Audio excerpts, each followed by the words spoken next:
Hello student, तो आज हम करने वाले हैं क्लास 11 मैथ का प्रश्नावली 1.1 का क्वेश्चन नंबर 4। तो चलिए करते हैं। कह रहा निम्नलिखित समुच्चयों को समुच्चय निर्माण रूप में लिखिए। इन जो समुच्चय दिया गया है इनको हमें समुच्चय निर्माण रूप में लिखना है। तो यहाँ से पहला दिया है a बराबर 3, 6, 9, 12।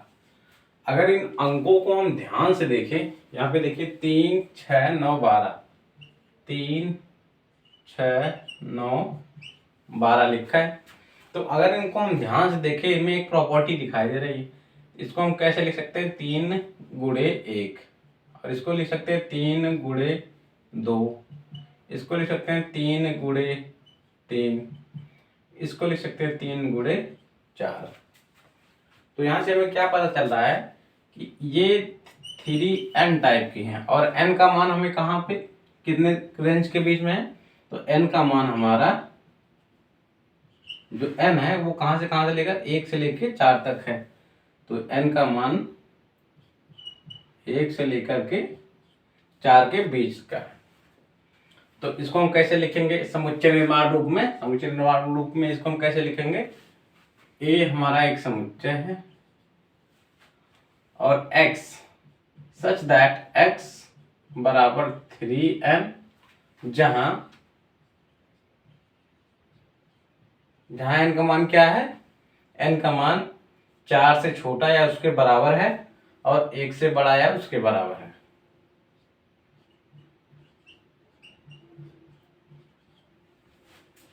अब देखिए यहाँ पे अगर n का मान 1 रखते हैं तो हमारा पहला मान आ जाएगा। यहाँ पे n का मान अगर 2 रखते हैं तो 3 दूना 6 हो जाएगा, दूसरा अवयव आ जाएगा। अगर n का मान 3 रखते हैं तीसरा अवयव, 4 रखते हैं तो चौथा अवयव। हमारे पास 4 ही अवयव थे, तो ये हमारा पहला आंसर हो गया। तो इसको हमने समुच्चय निर्माण रूप में लिख दिया।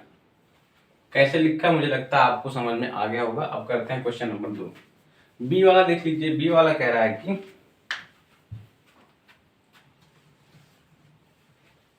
बी में अवयव है 2, 4, 8, 16, 32। अब यहाँ पे अगर आप ध्यान से देखें 2, 4, 8, 16 और 32, यहाँ पे अगर हम देखें इनमें जो गुण दिखाई दे रहा है, इनमें जो प्रॉपर्टी दिखाई दे रही है वो क्या है? 2 की घात अगर 1 करें तो हमें कितना मिल जाता है? 2। और यहाँ पे अगर 2 की घात 2 करते हैं तो हमें कितना मिल जाता है? 4। फिर यहाँ पे 2 की घात 3 करते हैं तो कितना मिल जाएगा? 8। फिर 2 की घात 4 करेंगे तो कितना मिल जाएगा? 16। ऐसे 2 की घात अगर 5 करेंगे तो कितना मिल जाएगा? 32। तो यहाँ पे हमें जो गुण दिखाई दे रहा है वो क्या है? ये है।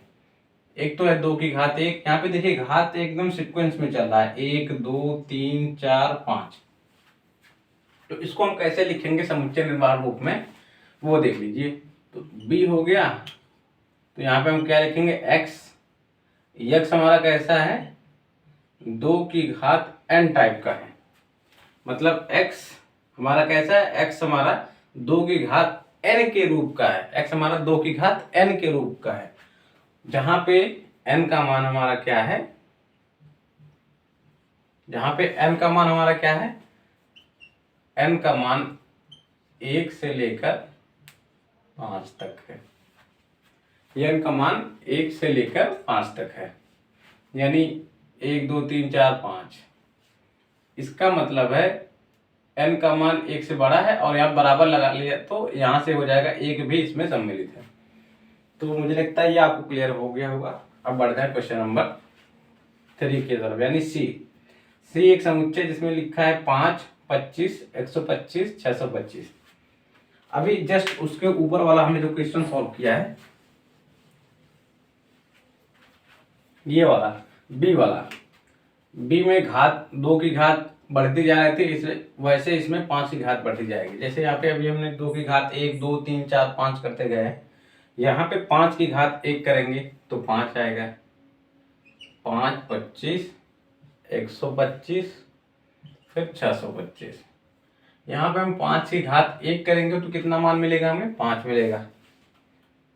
और 5 की घात अगर 2 करेंगे तो कितना मिल जाएगा? 25 मिलेगा। वैसे 5 की घात अगर 3 कर देंगे तो कितना मिल जाएगा 125। फिर यहाँ पे देख लीजिए 5 की घात अगर 4 कर देंगे तो कितना मिल जाएगा 625। तो इस रूप को हम कैसे छोटे में लिखेंगे या किसी गुण के रूप में कैसे प्रदर्शित करेंगे तो उसको देख लीजिए। यहाँ से c बराबर x सच दैट x हमारा किस रूप का है 5 की घात n के रूप का है, और जहां n का मान कहां से लेकर कहां तक है 1 से लेकर 4 तक के बीच में है। तो ये हमारा आंसर हो गया। अब इसी तरह आप डी वाला करिए। डी वाले में क्या है 2 4 6 8, 2 4 6 8, 2 4 6 8, ऐसे आप गुणा करते चले जाएंगे 10 12 14 16, इसी तरह से आगे जाएगा। तो इसको हम कैसे लिखेंगे 2 की घात 2 गुणे 1, इसको हम लिखेंगे 2 गुणे 1, इसको लिखेंगे 2 गुणे 2 तो हमें 4 मिल जाएगा। इसको हम लिख सकते हैं 6 को 2 गुणे 3, फिर इसको हम लिख सकते हैं 2 गुणे 4, आगे जो मिलेगा उसको हम लिख सकते हैं 2 गुणे 5 यानी 10। इसी तरह से हम लिखते चले जाएंगे तो ये हमारा गुणे के रूप में बनता चला जाएगा। तो यहाँ से देखिए 2 का गुणा कौन कौन सी संख्या 1, फिर 2, फिर 3, फिर 4 5। अगर हम किसी संख्या में 1 2 3 4 5, तो ये हमारी कौन सी संख्या है, ये हमारी प्राकृतिक संख्या है। तो हमें 2 में बारी बारी से प्राकृतिक संख्याओं का गुणा इसमें करते चले जा रहे हैं। इसको हम कैसे लिखेंगे d बराबर x सच दैट x, इसका मतलब है x ऐसा है कि x बराबर 2 गुणे n, 2 गुणे n, और जहां n एक प्राकृतिक संख्या आप लिख सकते हैं n एक प्राकृतिक संख्या है, इसको भी लिख सकते हैं, और लिख सकते हैं आप n belongs to natural number, इसको भी हम कहते हैं n एक प्राकृतिक संख्या है। तो हम ऐसे लिख दे रहे हैं n belongs to natural number, यानी n एक प्राकृतिक संख्या है। x बराबर 2n, जहां n हमारा एक प्राकृतिक संख्या है। अब आता है क्वेश्चन नंबर 5 यानी ई वाला। ई वाले में देख लीजिए क्या है x सच दैट ई में एक है, फिर 4 है, फिर 9 है, ऐसे 100 तक है। अब 1 की घात अगर 2 करते हैं, 1 की घात अगर 2 करते हैं तो हमें कितना मिल जाएगा 1 मिलेगा। वैसे इसमें अगर 2 की घात 2 करते हैं तो हमें कितना मिल जाएगा 4 मिल जाएगा। 3 की घात 2 करते हैं तो कितना मिल जाएगा 9 मिल जाएगा। ऐसे करते चले जाएंगे, यहाँ पे 100 था, तो अगर 10 की घात 2 कर देंगे तो कितना मिल जाएगा 100 मिल जाएगा। अब यहाँ पे देखिए घात तो नहीं बढ़ रही, हाथ एकदम स्थिर है, यानी 2 है तो 2 ही है लास्ट तक, लेकिन यहाँ पे 1 2 3 4 आधार, उसका आधार बढ़ रहा है। तो कहाँ तक जा रहा है 10 तक, 1 से लेकर 10 तक जा रहा है। तो इसको हम कैसे लिखेंगे x बराबर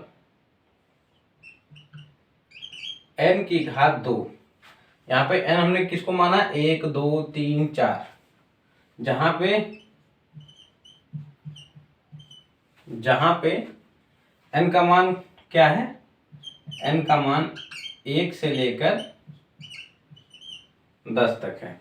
यहाँ पे देखिए 1 की घात हम 2 करेंगे तो 1 मिल जाएगा, फिर यहाँ पे 10 की घात 2 कर देंगे तो 100 मिल जाएगा।